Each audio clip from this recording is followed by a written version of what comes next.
أنفسنا ومن سيئات أعمالنا من يهده الله فلا مضل له ومن يضلل فلا هادي له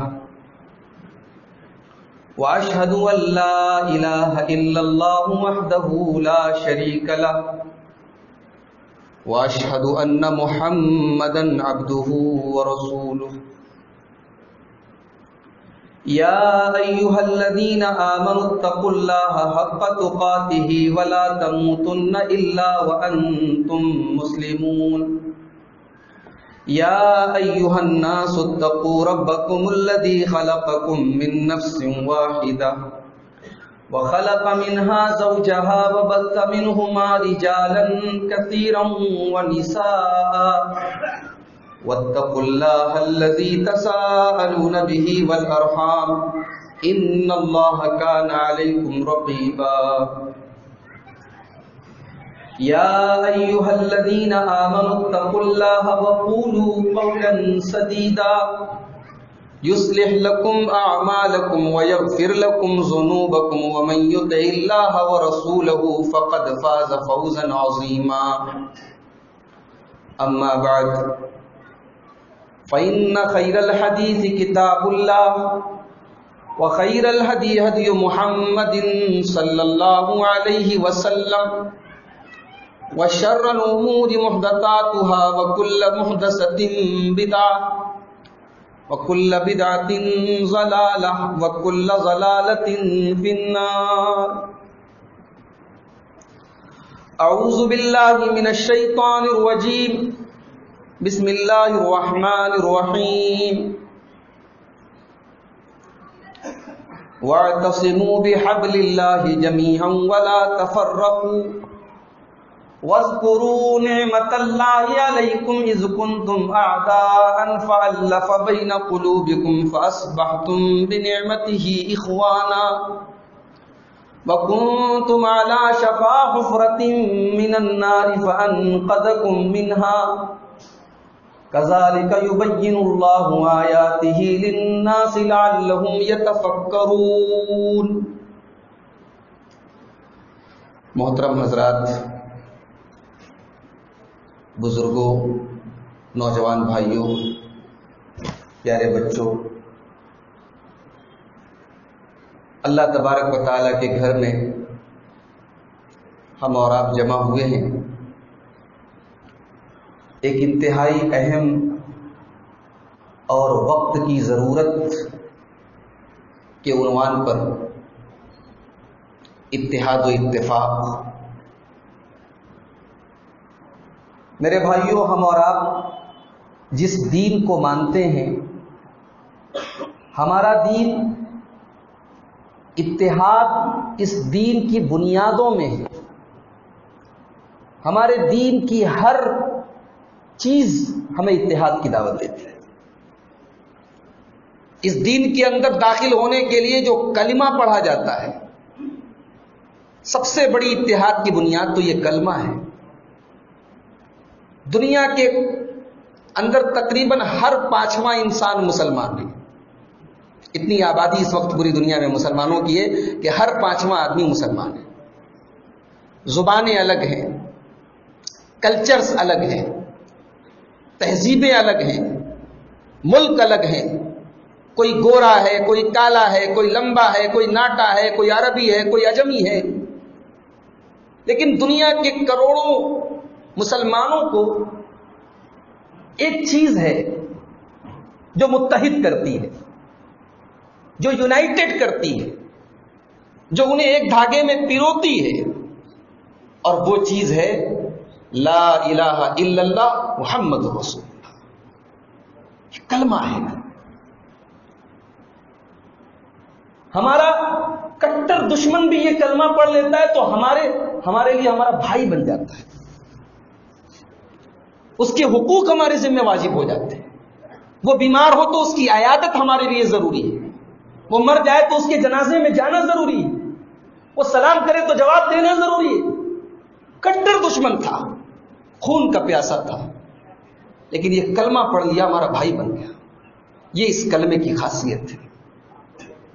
تو ہمارے دین کا جو کلمہ ہے، سب سے بڑی اتحاد کی بنیاد تو یہ کلمہ ہی ہے، اور اسی کلمے کی بدولت ہمارے اور آپ کے پیارے نبی جناب محمد رسول اللہ صلی اللہ علیہ وسلم نے عرب کے ان بدوؤں کو، عرب کے ان لوگوں کو جو ذرا ذرا سی باتوں پہ ایک دوسرے سے لڑا کرتے تھے، جھگڑا کرتے تھے، 20-20 سال تک لڑتے تھے، اس کلمے کی بنیاد پر ایسا بھائی بھائی بنا دیا، ایسا ایک دوسرے کا ہمدرد بنا دیا، ایسا غم گسار بنا دیا، ایک دوسرے کے لیے جان دینے والے تھے۔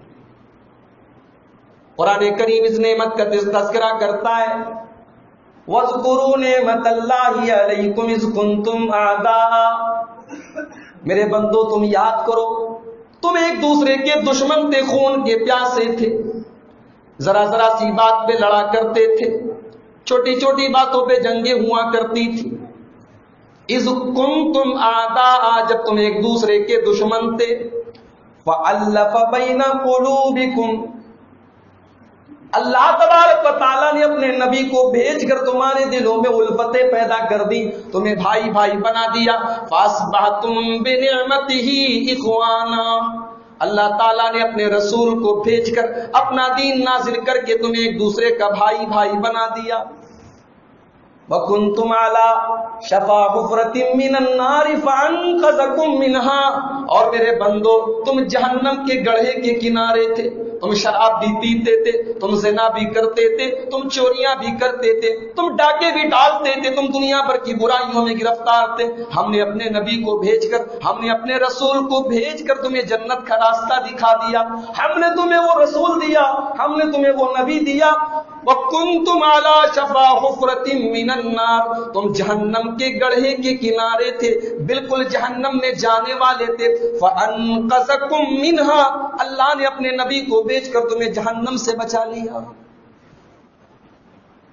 ہمارے نبی ہمیں ایک کرنے آئے تھے، ہمارے نبی ہمیں جہنم سے بچانے کے لیے آئے تھے۔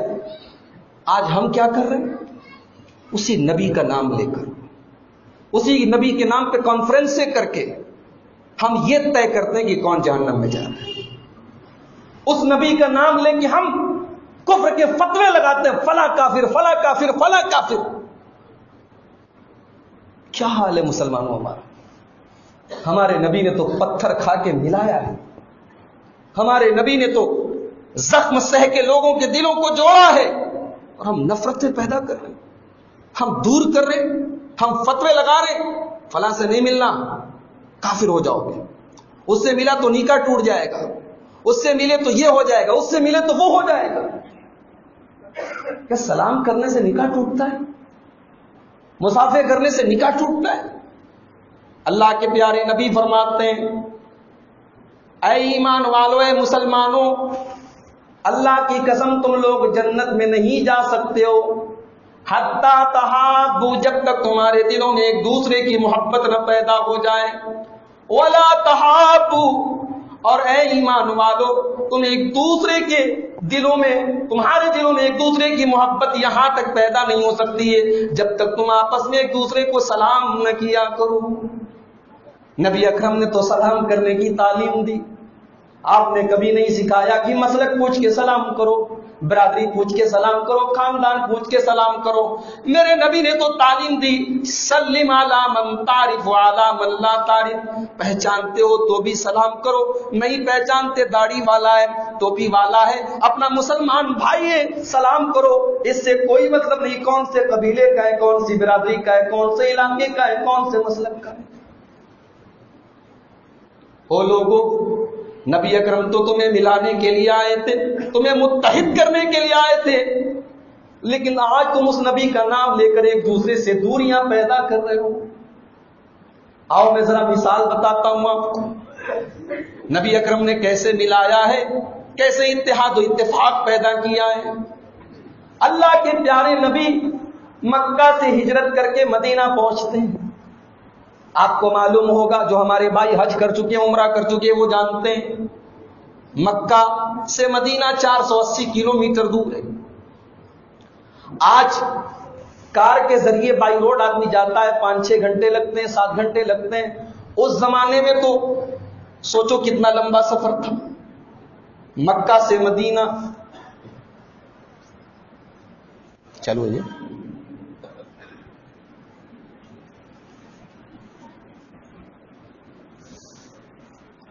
اس زمانے میں مکہ سے مدینہ کا سفر کتنا لمبا ہوا کرتا تھا. اللہ کے پیارے نبی صلی اللہ علیہ وسلم مکہ سے مدینہ پہنچے. آپ کے پہلے آپ کے کچھ صحابہ پہنچے, آپ کے بعد آپ کے کچھ صحابہ پہنچے. مدینہ الگ شہر ہے, مکہ الگ شہر ہے. دونوں کے بیچ میں تقریباً 500 کلومیٹر کی دوری ہے. دونوں کا کلچر الگ ہے. مکہ والے بزنس کرتے ہیں, مدینہ والے کھیتی کرنے والے لوگ ہیں. مکہ والے بہت زیادہ لڑائی جھگڑا کرنے والے لوگ ہیں, مدینہ والے امن و شانتی کے ساتھ رہنے والے لوگ ہیں. کلچر الگ ہے, تہذیبیں الگ ہیں, کام دھندا الگ ہے, تجارت الگ ہے. لیکن جب یہ مکہ کے مہاجر مدینہ پہنچے, نبی اکرم نے اعلان کیا, اے مدینہ کے انصاریوں, میں نام لے رہا ہوں, میں اعلان کر رہا ہوں, ہر انصاری کا ایک مہاجر بھائی ہوگا. آپ نے نام لے لے کے بھائی بنا دیا. آپ نے کہا یہ مکہ کا انصاری ہے, یہ مکہ کا مہاجر ہے, یہ مدینہ کا انصاری ہے, یہ دونوں ایک دوسرے کے بھائی ہیں, اور یہ رشتہ اسلام کا رشتہ ہے. میرے پیارے بھائیوں, محمد الرسول اللہ نے کلمے کی بنیاد پر جو اتحاد و اتفاق پیدا کیا مدینہ کے انصاریوں کے بیچ میں اور مکہ کے مہاجروں کے بیچ میں, اللہ کی قسم وہ اتحاد و اتفاق آج دو سگے بھائیوں کے اندر بھی ہمیں نظر نہیں آتا ہے. نبی اکرم نے صرف ایک کلمے کی بنیاد پر اتنی محبت پیدا کر دی مدینہ کے انصاریوں اور مکہ کے مہاجروں کے بیچ میں کہ مدینہ کے انصاریوں نے اپنے گھر کے ہی نہیں اپنے دل کے دروازے بھی کھولے. چالو ہے یہ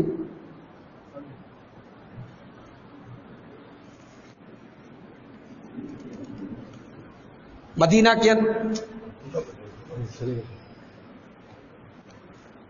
کے انصاریوں نے اپنے دل کے دروازے بھی کھول دیے. دے دیجیے. غور کرو میرے بھائیو, یہاں تک تاریخ ہمیں بتاتی ہے کہ مدینہ کے انصاری بول لے, اے ہمارے مہاجر بھائی, کھیتی میری ہے, محنت میں کروں گا, سارا کام میں کروں گا, لیکن جو پیداوار ہوگی آدھی تم لے لینا, آدھی میں لے لوں گا. یہ میرا گھر ہے, یہ میری زمین ہے, یہ میری پراپرٹی ہے, آدھی تم لے لو, آدھی میں لے لیتا ہوں. کوئی رشتہ نہیں ہے, کوئی ریلیشن نہیں ہے. دونوں کا کلچر الگ ہے, دونوں کی تہذیبیں الگ ہیں, لیکن صرف ایک رشتہ ہے, ایمان کا رشتہ ہے, اسلام کا رشتہ ہے, کلمے کا رشتہ ہے. اور یہ رشتہ اتنی طاقت والا رشتہ ہے کہ سگے بھائیوں سے بھی بڑھ کے صحابہ نے اس رشتے کو نبھایا ہے. وہ لوگوں, آج اسی رسول کا کلمہ تو ہم بھی پڑھ رہے ہیں, اسی رسول کے ماننے والے تو ہم بھی ہیں. آج ہمیں مارا بھی جا رہا ہے, کاٹا بھی جا رہا ہے, مسجدوں میں گھس گھس کے مؤذن کو بھی قتل کیا جا رہا ہے, اماموں کو بھی مارا جا رہا ہے, ہمارے پرسنل لا پر اٹیک کیا جا رہا ہے, پورے ملک میں خوف و ہراس کا ماحول پیدا کیا جا رہا ہے. مگر ہم ابھی بھی اپنی 1.5 اینٹ کی مسجد لے کر الگ بیٹھے ہوئے ہیں, ہم ابھی بھی دلوں میں دوریاں لے کر بیٹھے ہوئے ہیں, ہم ابھی بھی ایک دوسرے کے خلاف فتوے لگا رہے ہیں. میرے بھائیوں, شاعر نے بڑی اچھی بات کہی تھی, متحد ہو تو بدل ڈالو نظام گلشن, متحد ہو تو بدل ڈالو نظام گلشن, منتشر ہو تو مرو روتے کیوں. آج ہم منتشر ہیں, آج حکومت کو بھی پتا ہے, ہمارے دشمنوں کو بھی پتا ہے, یہ قوم کبھی ایک نہیں ہو سکتی ہے, یہ قوم کبھی ایک بن کے ہمارے خلاف مقابلہ نہیں کر سکتی ہے. اس کے بیچ میں اتنی دوریاں, اتنے جھگڑے, اتنے اختلافات ہیں, ان کو جب چاہے ان کو مٹایا جا سکتا ہے. ہونا کیسا چاہیے تھا ایک مسلمان کو دوسرے مسلمان کے لیے, ہونا کیسا چاہیے. اللہ کے پیارے نبی فرماتے ہیں, بخاری مسلم کی روایت ہے, مثل المؤمنین فی توادہم وتعاطفہم وتراحمہم کمثل الجسد الواحد.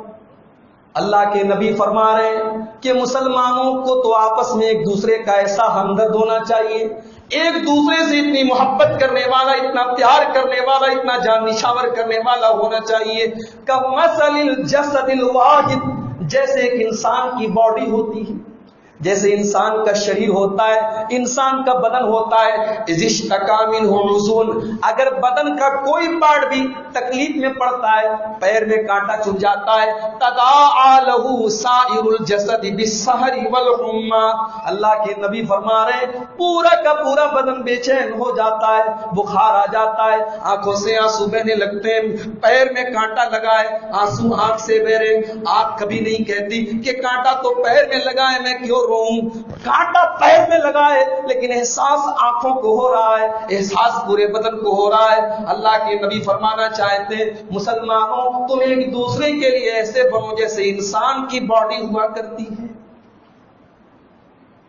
برما کے اندر ہمارا مسلمان بھائی گاجر مولی کی طرح کاٹا جا رہا ہے، عورتوں کے ساتھ زنا ہو رہے ہیں، چھوٹے چھوٹے بچوں کو مارا جا رہا ہے، چھوٹے چھوٹے بچوں کی لاشیں جنگلوں میں پڑی ہوئی ہیں، گھروں کو جلایا جا رہا ہے، ان کی چیخ و پکار دیکھنا ایک مسلمان تو چھوڑو، ایک عام انسان کے لیے بھی برداشت کے لائق نہیں ہے، کوئی رشتہ نہیں ہم سے۔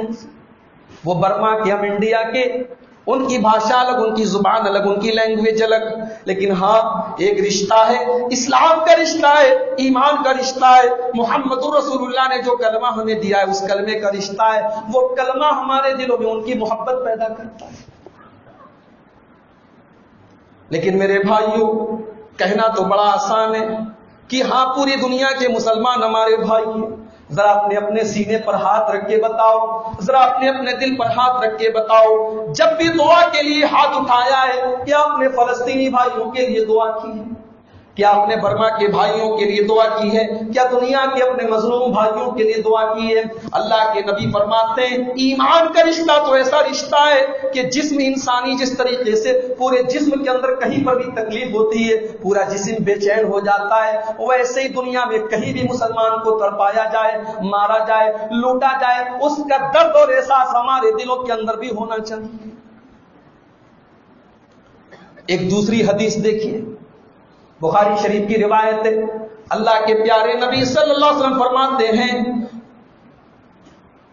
المؤمن للمؤمن کالبنیان یشد بعضہ بعضا، ایک مسلمان دوسرے مسلمان کے لیے ایک عمارت کی طرح ہے، ایک بلڈنگ کی طرح ہے۔ جب ایک بلڈنگ بنائی جاتی ہے، ایک عمارت بنائی جاتی ہے، اس میں چھڑ بھی لگائے جاتے ہیں، اس میں سیمنٹ بھی ہوتی ہے، اس میں گٹیاں بھی ہوتی ہیں، اس میں اینٹیں بھی ہوتی ہیں، مختلف چیزوں سے ایک عمارت بنتی ہے، لیکن ہر چیز کا اپنی جگہ ایک کام ہوتا ہے۔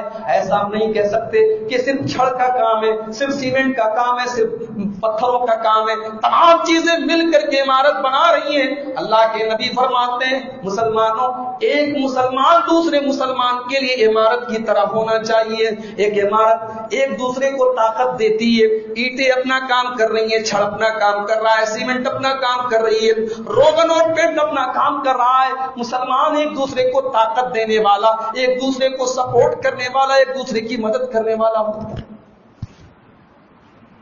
سورہ توبہ کے اندر اللہ تعالیٰ نے فرمایا والمؤمنون والمؤمنات بعضهم اولیاء بعض، مسلمان تو ایک دوسرے کے اولیاء ہوتے ہیں، ایک دوسرے کے مددگار ہوتے ہیں، ایک دوسرے کے سکھ دکھ میں کام آنے والے ہوتے ہیں۔ اسی لیے اللہ کے رسول نے اصول بنا دیا، فرمایا حق المسلم علی المسلم ست، مسلمان کا مسلمان کے اوپر 6 حق ہے، ہر مسلمان کا دوسرے مسلمان کے اوپر 6 حق ہے۔ کیا کیا ہے؟ اللہ کے نبی فرماتے ہیں سلام کرے تو سلام کا جواب دو، بیمار ہو جائے تو عیادت کرو، چھینک آ جائے ایک مسلمان کو چھینک آ جائے اور وہ الحمدللہ کہے تو جواب میں یرحمک اللہ کہو، وہ دعوت دے تو دعوت قبول کرو، دعوت دے تو دعوت قبول کرو، سلام کرے تو جواب دو، چھینک آ جائے تو چھینک کے جواب میں یرحمک اللہ کہو، انتقال کر جائے تو جنازے میں شرکت کرو۔ یہ حقوق بتائے اللہ کے پیارے نبی نے مسلمان کے اوپر۔ یہاں حقوق تو بیان کرنے والے نہیں رہ گئے، یہاں فتوے دینے والے بہت ہو گئے کہ صاحب اس سے نہیں ملنا، صاحب اس کے پاس نہیں جانا، اس سے ملے تو یہ ہو گیا، اس سے ملے تو وہ ہو گیا۔ او لوگوں، میرا نبی تو طائف میں پتھر کھا رہا ہے، میرا نبی تو اسی کلمے کو پہنچانے کے لیے کیا کیا تکلیفیں جھیل رہا ہے۔ کبھی اگر آپ عمرہ کرنے گئے ہوں تو طائف، عمرہ کے ٹور والے طائف بھی آپ کو لے کر جاتے ہیں عام طور سے۔ مکہ سے تقریباً 80 کلومیٹر دور ہے طائف، بڑا خوبصورت علاقہ ہے، پہاڑی علاقہ ہے، سعودی عرب کا کشمیر کہا جاتا ہے۔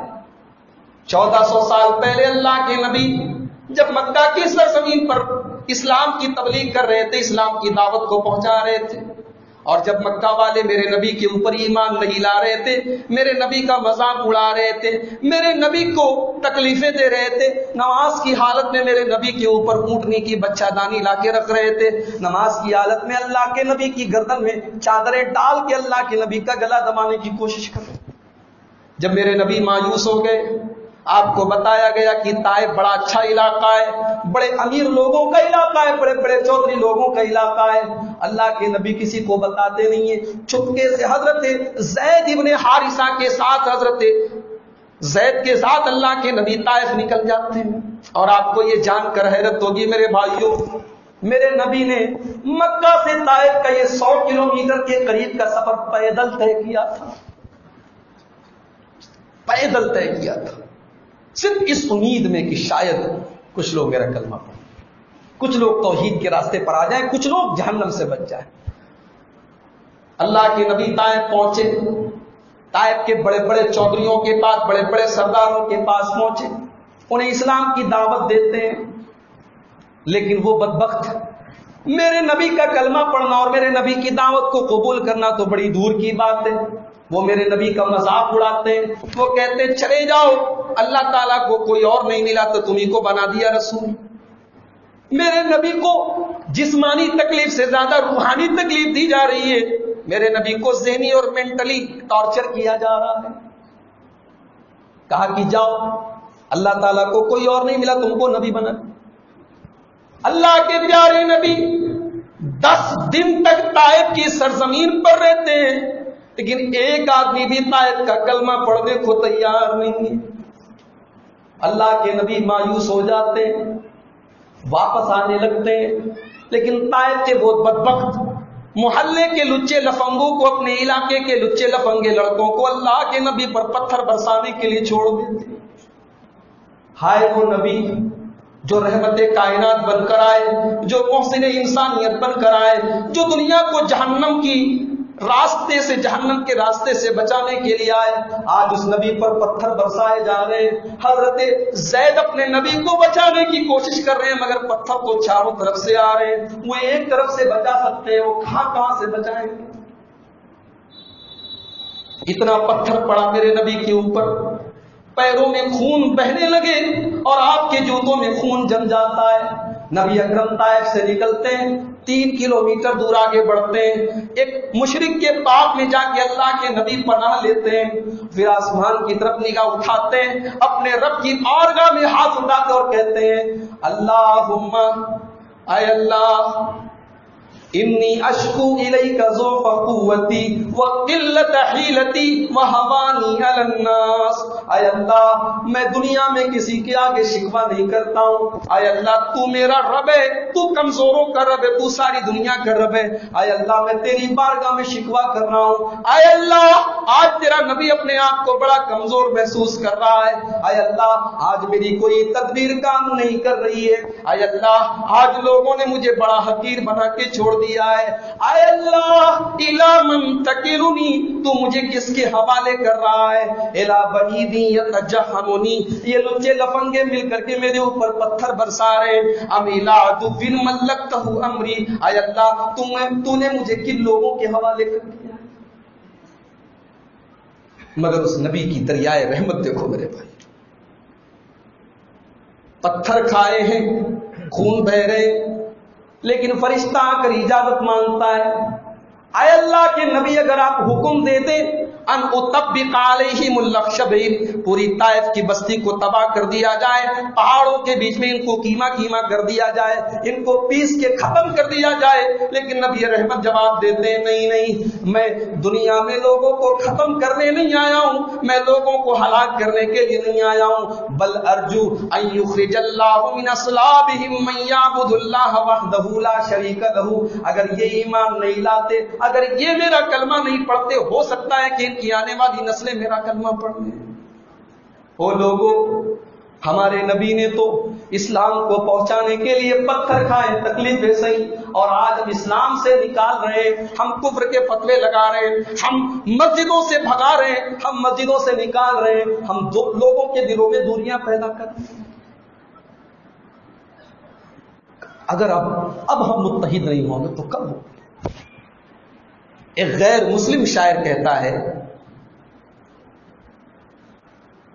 کس نے ذروں کو اٹھایا اور صحرا کر دیا، کس نے ذروں کو اٹھایا اور صحرا کر دیا، کس نے قطروں کو ملایا اور دریا کر دیا، خود نہ تھے جو راہ پر اوروں کے رہبر بن گئے، خود نہ تھے جو راہ پر اوروں کے رہبر بن گئے، کیا نظر تھی جس نے مردوں کو مسیحا کر دیا۔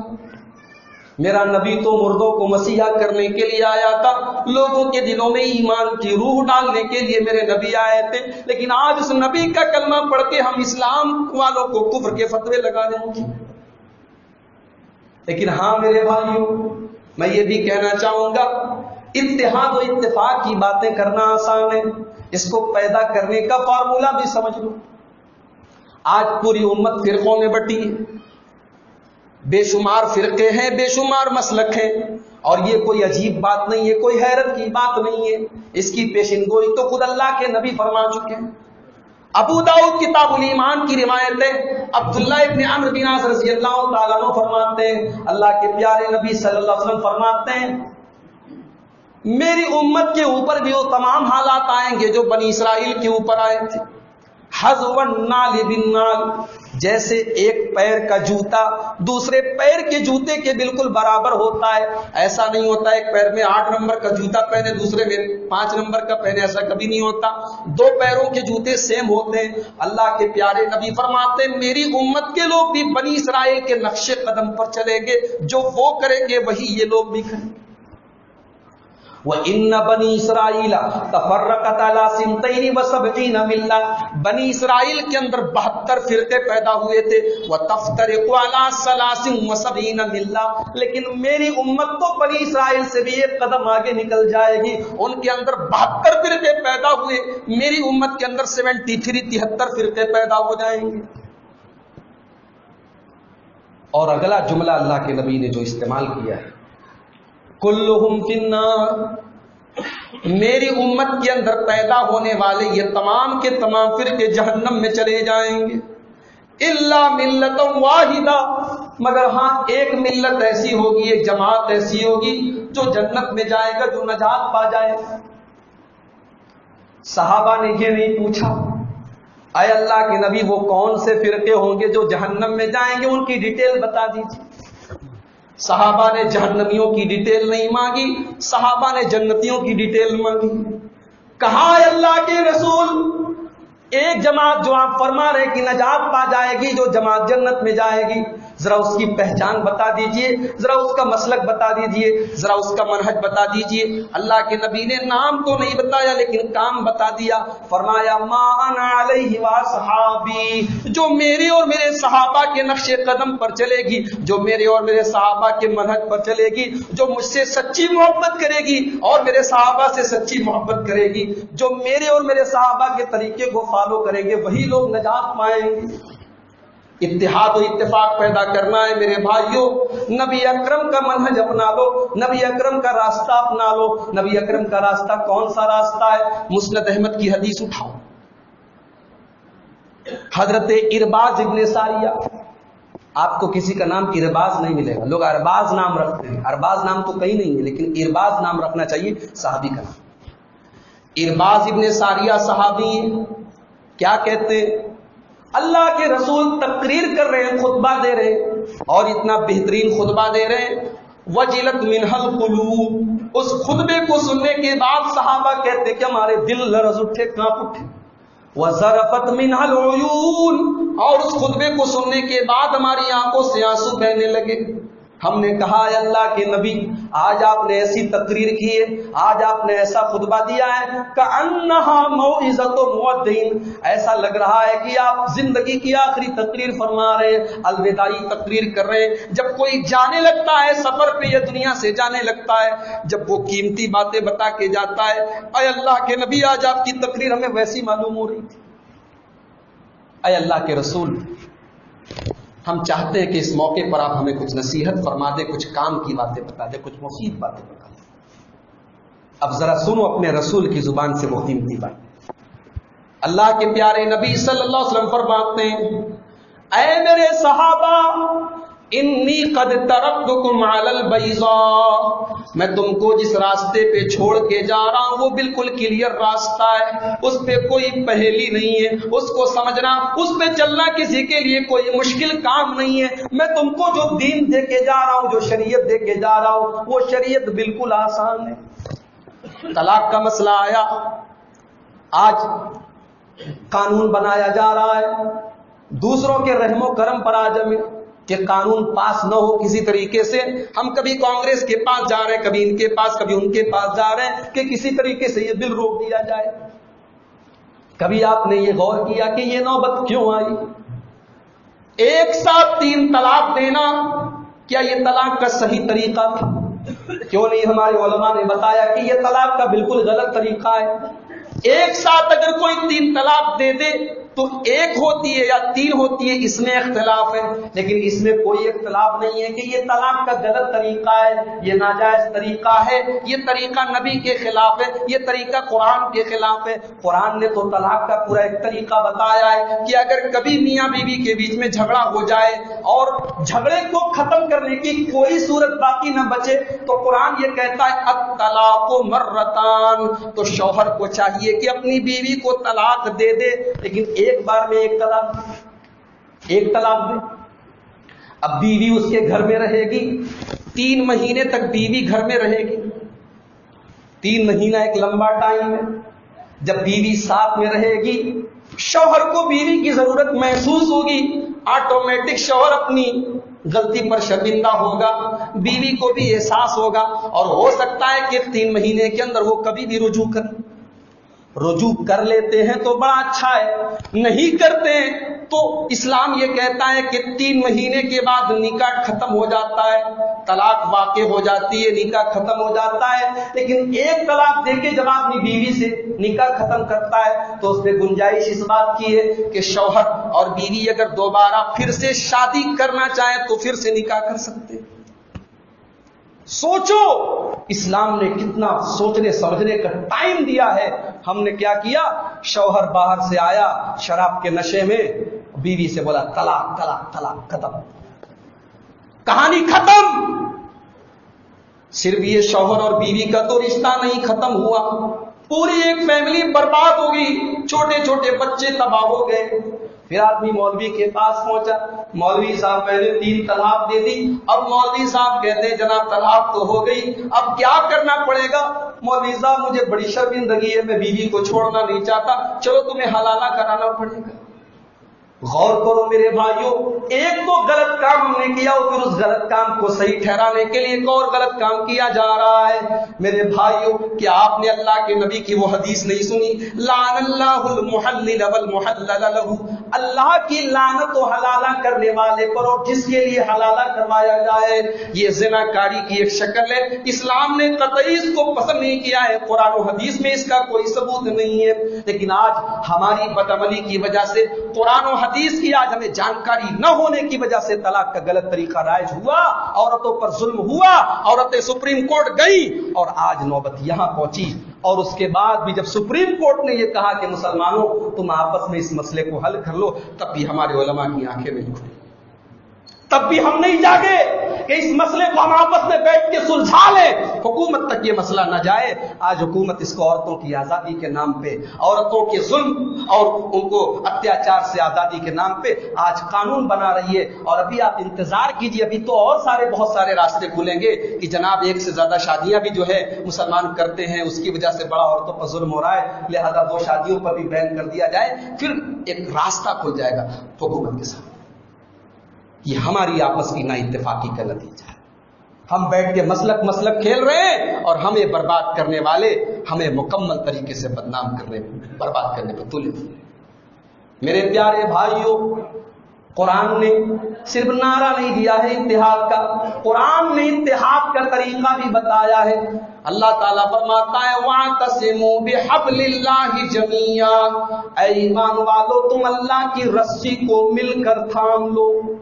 پہلے اللہ کی رسی کو تھامنے کا حکم دیا ہے، بعد میں اتحاد کا حکم دیا ہے۔ بغیر اللہ کی رسی کو تھامے اتحاد نہیں ہو سکتا ہے۔ اب اللہ کی رسی کیا ہے یہ بھی سن لو، اللہ کی رسی کیا ہے۔ اللہ کے نبی فرماتے ہیں، مستدرک حاکم کی روایت ہے، انی قد ترکت فیکم شیئین، میں 2 چیزیں تمہارے بیچ میں چھوڑ کے جا رہا ہوں، لن تضلوا بعدہما، یہ دونوں چیزیں جب تک تم تھامے رہو گے تم کبھی گمراہ نہیں ہو سکتے، کبھی بھٹک نہیں سکتے۔ وہ کون سی 2 چیزیں؟ ایک اللہ کی کتاب و قرآن ہے، وہ سنتی، اور ایک محمد الرسول اللہ کی سنت اور طریقہ ہے۔ یہ اتحاد کی بنیاد ہے میرے بھائی۔ قرآن اور حدیث کا دامن تھام لیں، ساری دنیا کا اختلاف ختم ہو سکتا ہے۔ انہی دونوں چیزوں پر اللہ کے نبی نے اس امت کو متحد کیا تھا۔ علامہ اقبال بڑے درد کے ساتھ کہتے ہیں، حرم پاک بھی اللہ بھی قرآن بھی ایک، سب کا نبی دین بھی ایمان بھی ایک، حرم پاک بھی اللہ بھی قرآن بھی ایک، کچھ بڑی بات تھی ہوتے جو مسلمان بھی ایک، فرقہ بندی ہے کہیں اور کہیں ذاتیں ہیں، فرقہ بندی ہے کہیں اور کہیں ذاتیں ہیں، کیا زمانے میں پنپنے کی یہی باتیں ہیں۔ میرے بھائیوں، اب اس سے بھی زیادہ نازک وقت نہیں آئے گا، اب ضرورت ہے کہ ہم ہوش کے ناخن لے لیں اور متحد ہو جائیں۔ قرآن نے بڑی بہترین بات ہمیں بتائی، اللہ تعالیٰ نے قرآن میں اطیعوا اللہ، اللہ کی اطاعت کرو، ورسولہ، رسول کی اطاعت کرو، ولا تنازعوا، اور آپس میں اختلاف نہ کرو، آپس میں جھگڑے نہ کرو، آپس میں نزاع نہ کرو۔ ٹھیک ہے مسئلے مسائل کا اختلاف ہے، اس کو بیٹھ کے سلجھا لو، محبت سے سلجھا لو، اس کی بنیاد پہ جھگڑے نہ کرو۔ اطیعوا اللہ، اللہ کی اطاعت کرو، ورسولہ، رسول کی اطاعت کرو، ولا تنازعوا، اور اے مسلمانوں تم ایک دوسرے سے لڑنا بند کر دو، جھگڑنا بند کر دو، اختلاف کرنا بند کر دو۔ اگر تم نے ایسا نہیں کیا تو قرآن کیا کہہ رہا ہے؟ فتفشلوا، تم بزدل ہو جاؤ گے، کمزور ہو جاؤ گے، وَتَذْهَبَ رِيحُكُمْ، تمہاری ہوا اکھڑ جائے گی۔ 50 سے زیادہ اپنے ممالک ہیں مسلمانوں، more than 50 کنٹریز، 50 سے زیادہ مسلمانوں کی اپنی کنٹریز، اپنے ملک ہیں۔ اگر آپ دنیا کے ارب پتیوں کی لسٹ نکالیں تو 2-4 مسلمان ضرور مل جائیں گے۔ دولت کی کمی نہیں، حکومت کی کمی نہیں، طاقت کی کمی نہیں، کمی ہے تو اتحاد و اتفاق۔ ہر ملک والا سوچتا ہے یہ فلسطین کا مسئلہ ہے، فلسطین جانے، ہم کیوں جانے؟ یہ برما کا مسئلہ ہے، برما کے بیچارے مظلوم مسلمان بنگلہ دیش کی بارڈر پر پہنچتے ہیں تو بنگلہ دیش کے فوجی ان کو مار کے بھگا دیتے ہیں، وہ بیچارے سمندر کے اندر ان کی لاشیں تیرتی رہتی ہے، کوئی دفنانے والا، کوئی ان کا جنازہ پڑھنے والا نہیں۔ اتنی بے حس ہو گئی یہ قوم، اتنے بے درد ہو گئے یہ قوم۔ یہ وہی مسلمان ہیں جو ایک آواز پر اپنے بھائیوں کے لیے کھڑے ہو جاتے تھے، جن کے بیچ میں اللہ تعالیٰ نے ایسی مساوات پیدا کی ہے، ایسی محبت پیدا کی ہے کہ دنیا میں کسی اور مذہب میں اس کی مثال نہیں۔ ہمارے ہندوستان میں بہت سارے مندر ایسے، ایک دھرم کا آدمی جا سکتا ہے، دوسرے دھرم کا، دوسرے جات کا آدمی نہیں جا سکتا، ایک جاتی کا جا سکتا ہے، دونوں ایک ہی دھرم کے ماننے والے، لیکن جاتی چلتی ہے۔ میرے نبی نے کیا تعلیم دی؟ نماز کے لیے ٹائم ہو گیا ہے، ذرا خانے کعبہ میں جا کے دیکھو، اذان دینے والا اذان دے رہا ہے، حی علی الصلاۃ حی علی الفلاح کی آوازیں بلند کر رہا ہے. تھوڑی دیر کے بعد جماعت کا ٹائم ہو جاتا ہے، مؤذن صاحب تکبیر بولنے لگتے ہیں، امام حرم مصلی پر چڑھتے ہیں. بڑے بڑے کروڑ پتی ارب پتی اپنے اپنے ملکوں کے نماز پڑھنے کے لیے کھڑے ہیں. کروڑ پتی کے بازو میں، اس کے بغل میں حرم میں جھاڑو دینے والا، صفائی کرنے والا غریب آدمی بھی کھڑا ہو کے پیر سے پیر ملا کے، کندھے سے کندھے ملا کے کھڑا ہو رہا ہے. وہ کروڑ پتی یہ نہیں بول سکتا تیری اوقات کیا ہے، تو میرے سامنے غریب مزدور صفائی کرنے والا ہے. نہیں، اس غریب کو، اس مزدور کو تیرے حق میں کھڑا ہونے کا حق محمد رسول اللہ نے دیا ہے، میرے نبی نے دیا ہے.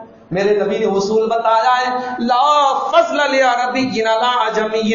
اسلام کے اندر آنے کے بعد عرب کا آدمی ہندوستان کے آدمی سے بہتر نہیں ہے. کسی عرب کے رہنے والے کو کسی باہر والے کے اوپر کوئی فضیلت حاصل نہیں ہے، کسی گورے کو کسی کالے کے اوپر کوئی فضیلت حاصل نہیں ہے، الا بالتقوی.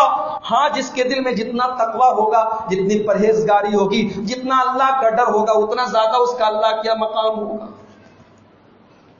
تو میرے بھائیوں، اس ٹاپک کی اہمیت کو سمجھو. اس دور کی ضرورت ہے، بڑا حساس عنوان ہے. میں چاہتا ہوں کہ ہم سب کم سے کم اپنے لیول پر، ہم پوری امت کا تو ذمہ داری نہیں لے سکتے، پورے ملک کی ذمہ داری نہیں لے سکتے، لیکن کم سے کم اپنے علاقے میں، اپنی جماعت میں، اپنی مسجد میں تو ہم اتحاد پیش کریں. آج گلی گلی، نکڑ نکڑ مسلمانوں میں گروپ چلتے، ایسی گروپ بازی چلتی ہے کہ ایک آدمی دوسرے آدمی کے پیچھے نماز نہیں پڑھتا. ایسے ایسے بے وقوف پڑے ہیں کہ اگر کسی سے دشمنی ہو گئی تو اس مسجد میں اگر وہ نماز پڑھتا تو مجھے نہیں پڑھنا اس مسجد میں نماز، مسجد سے بھی دشمنی کرتے ہیں. یہ حال ہے آج مسلمان کا. مسجدوں میں بٹوارے ہیں، مدرسوں میں بٹوارے ہیں. میرے بھائیوں، کم سے کم اپنے لوکل لیول پر ہم آپس میں اتحاد و اتفاق کریں، سلام کو فروغ دیں، ایک دوسرے کے سکھ دکھ میں کام آئیں. مسلمان کو مسلمان کے لیے جیسا ہونا چاہیے ویسا بن کر رہیں، اور انشاءاللہ اس کی برکت بھی آپ دیکھیں. مجھے یقین ہے کہ اگر ہم دلوں، سب سے بڑی چیز، اور میں آخری بات سنا کے بعد ختم کروں گا، اس لیے کہ مجھے بھی ایک اور تقریر کرنی ہے مسجد فرقان میں. بہت تھکا ہارا میں آیا ہوں اور میرا بالکل جی نہیں چاہ رہا تھا، ابھی طبیعت چاہ نہیں رہی تھی تقریر کرنے کی. یہ ہمارے مولانا صاحب اور عبدالسلام بھائی لوگوں کا اصرار تھا اور اعلان بھی ہوا تھا، مجھے آنا پڑا. آخری حدیث سنا کے میں بات ختم کر رہا ہوں کہ آج ہمارے دلوں میں یہ جو نفرتیں ہیں، اسلام کے نزدیک یہ نفرت کتنی بری ہے، یہ حدیث آپ سنیں. اللہ کے پیارے نبی صحابہ کے ساتھ بیٹھے ہوئے، ایک صحابی آتے ہیں دروازے سے، ہاتھوں میں جوتا لیے ہوئے، وضو کر کے آ رہے ہیں، داڑھی سے وضو کا پانی ٹپک رہا ہے، وضو کر کے آ رہے ہیں. اللہ کے نبی اپنے صحابہ سے فرماتے ہیں، یدخل علیکم رجل من اہل الجنہ.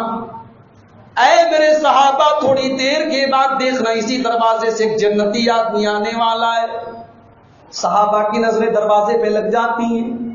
تھوڑی دیر کے بعد ایک انصاری صحابی وضو کر کے جوتا اپنے ہاتھوں میں لیے ہوئے ایسا وضو کر کے آ رہے کہ وضو کا پانی ان کی داڑھی سے ٹپک رہا ہے، اسی حالت میں چلے آ رہے ہیں. پھر دوسرا دن آتا ہے، اللہ کے رسول صلی اللہ علیہ وسلم وہی بات کہتے ہیں، او لوگوں، ابھی ایک جنتی آدمی آنے والا ہے. صحابہ کی نظریں دروازے پر، اور وہی انصاری صحابی اسی پوزیشن میں پھر چلے آ رہے ہیں.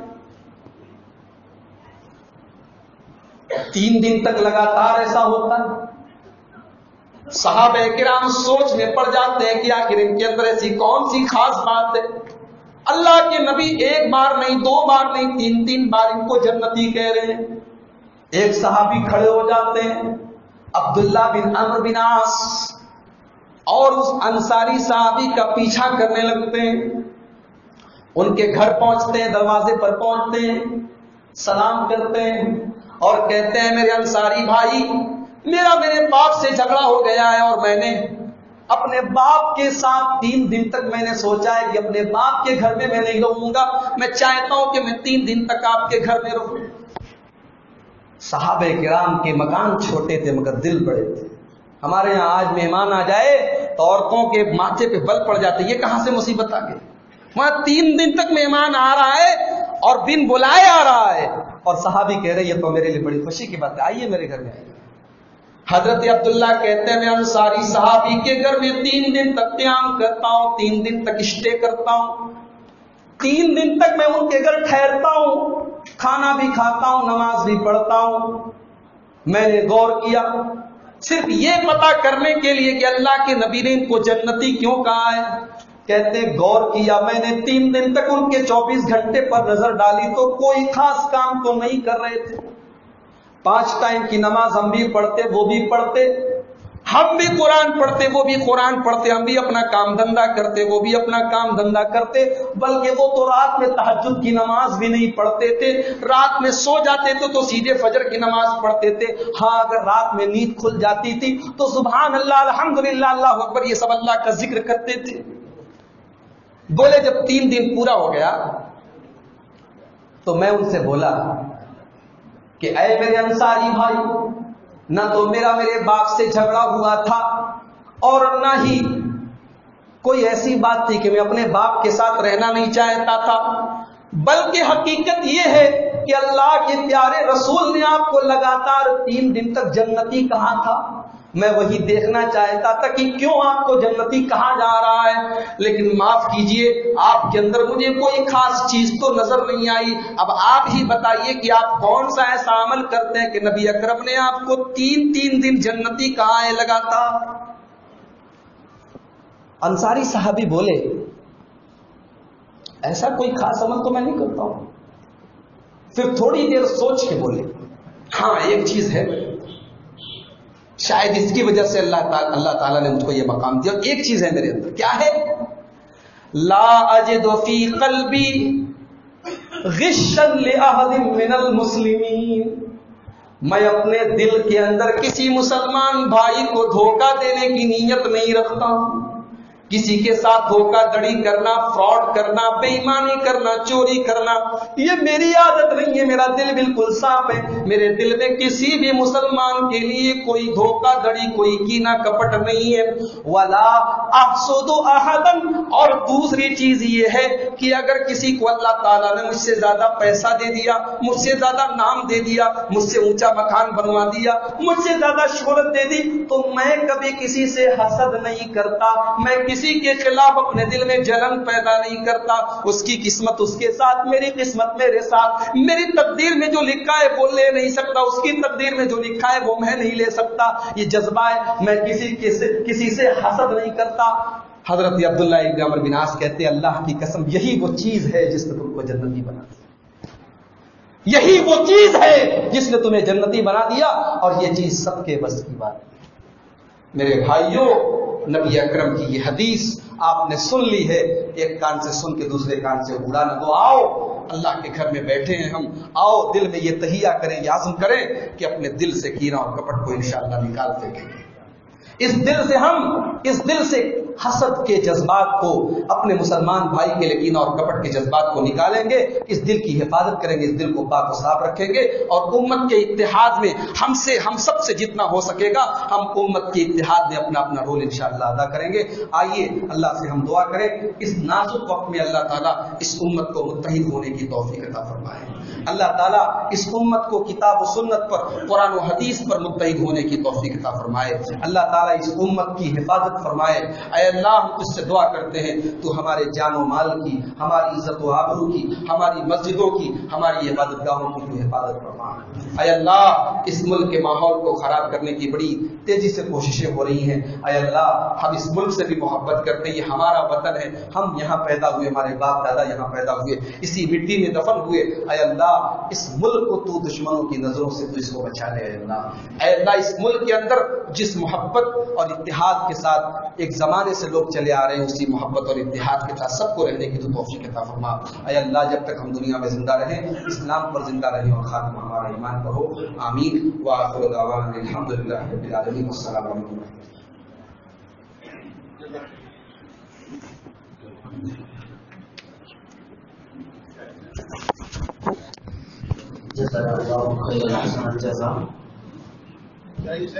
انفسنا ومن سيئات اعمالنا من يهده الله فلا مضل له ومن يضلل فلا هادي له وأشهد أن لا إله إلا الله وحده لا شريك له وأشهد أن محمدا عبده ورسوله يا أيها الذين آمنوا اتقوا الله حق تقاته ولا تموتن إلا وأنتم مسلمون يا أيها الناس اتقوا ربكم الذي خلقكم من نفس واحدة وخلق منها زوجها وبث منهما رجالا كثيرا ونساء